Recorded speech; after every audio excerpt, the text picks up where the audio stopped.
Good evening. This time around I'm going to show you the features of Jamplayer and the reason I've started this to begin with. The idea was that I wanted a tool that I can quickly get inspiration from. So what I've done is I've created from an open source database, I've extracted typical chord progressions and I categorized them. So there are about 650 chord progressions in the database. And they all fit very well with the styles of the Tyros. So the idea is that you can combine and get a quick inspiration by using the categories. So let's example, you have a client that wants a R&B song. You pick from the R&B category, you go into something that is similar or quite near the beat per minutes, and then you go into let's take gospel funk. When you click on play, what it does actually, it starts the whole chord progression,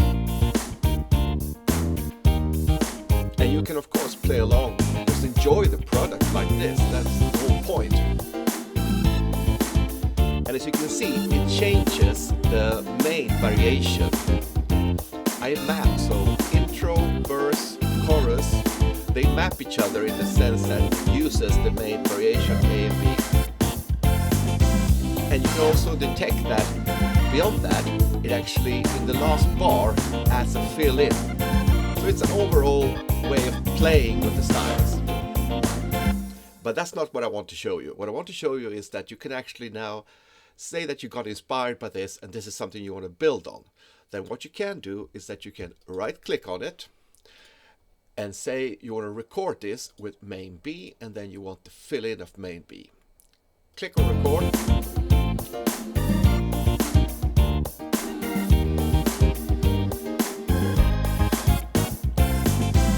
And it's in. Now what does that mean?